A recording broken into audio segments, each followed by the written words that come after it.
ನಮಸ್ಕಾರ ಸ್ನೇಹಿತರೆ, ಇವತ್ತು ನಾವು ಜೋಳದ ಹಿಟ್ಟು ಮತ್ತು ಸೋರೆಕಾಯಿನ ಬಳಸಿಬಿಟ್ಟು ಅತ್ಯಂತ ಕಡಿಮೆ ಎಣ್ಣೆಯಲ್ಲಿ 10 ನಿಮಿಷದಲ್ಲಿ ಗರಿಗರಿಯಾದ ಸೋರೆಕಾಯಿಯ ಪುಟ್ಟ ಪುಟ್ಟ ತಪಾಲಿಗಳನ್ನು ಯಾವ ರೀತಿ ಮಾಡೋದು ಅಂತ ಹೇಳಿ ತೋರಿಸ್ತಾ ಇದ್ದೀನಿ.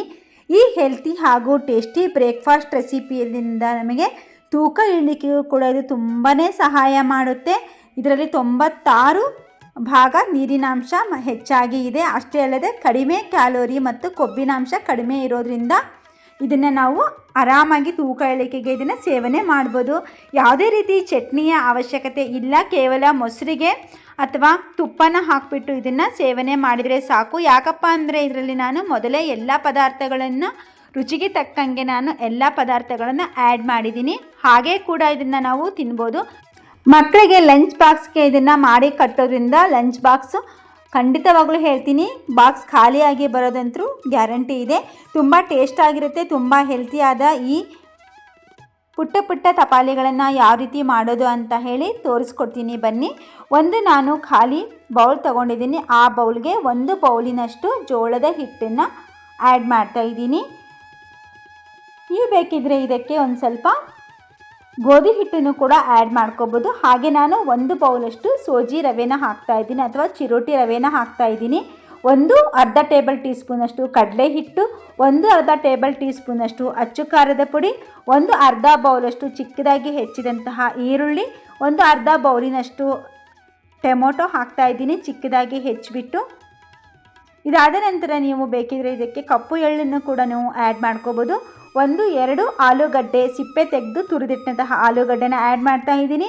ಹಾಗೆ ಸಿಪ್ಪೆ ತೆಗೆದು ತುರಿದಿಟ್ಟಂತಹ 1 ಬೌಲಷ್ಟು ಸೋರೆಕಾಯಿನ ಹಾಕ್ತಾ ಇದ್ದೀನಿ. ಇವೆಲ್ಲ ಪದಾರ್ಥಗಳನ್ನು ತುರಿದು ಹಾಕಿ ಹೆಚ್ಚಿ ಹಾಕೋದ್ರಿಂದ ಇದು ನಮಗೆ ಸರಿಯಾಗೋದಿಲ್ಲ.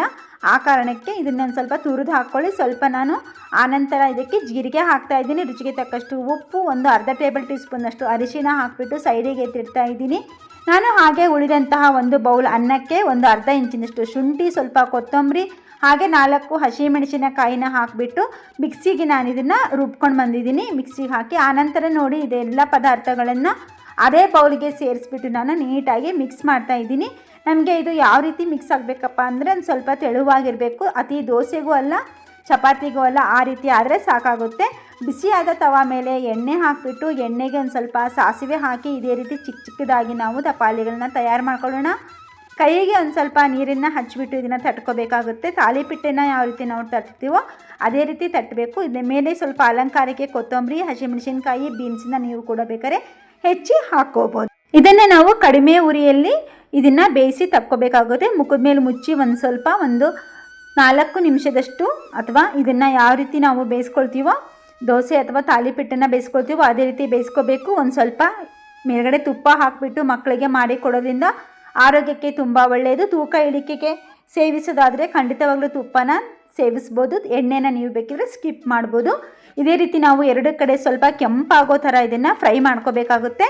ಇದೇ ರೀತಿ ನೀವು ಅತಿ ಎಣ್ಣೆಯಲ್ಲಿ ಫ್ರೈ ಮಾಡಬೇಡಿ. ನೀವು ಬೇಕಿದ್ರೆ ಡೀಪ್ ಫ್ರೈ ಕೂಡ ಮಾಡ್ಕೋಬೋದು. ತೂಕ ಇಳಿಕೆಗಾದರೆ ನೀವು ಇದೇ ರೀತಿ ಶಾಲೋ ಫ್ರೈ ಮಾಡ್ಕೊಂಡ್ರೆ ಸಾಕಾಗುತ್ತೆ. ನಾನು ಮತ್ತೆ ಚಿಕ್ಕದಾಗಿ ಮಾಡಿದಂತಹ ಈ ತಾಲಿಪಿಟ್ಟೆನ ನಾನು ಮಕ್ಕಳಿಗೆ ಲಂಚ್ ಬಾಕ್ಸ್ಗೆ ಕಟ್ಟಲಿಕ್ಕೆ ತಯಾರಿಸಿದೆ. ನನ್ನ ಮಕ್ಕಳು ಖಂಡಿತವಾಗಲೂ ಇದನ್ನು ಖಾಲಿ ಮಾಡ್ಕೊಂಡು ಬಂದರು.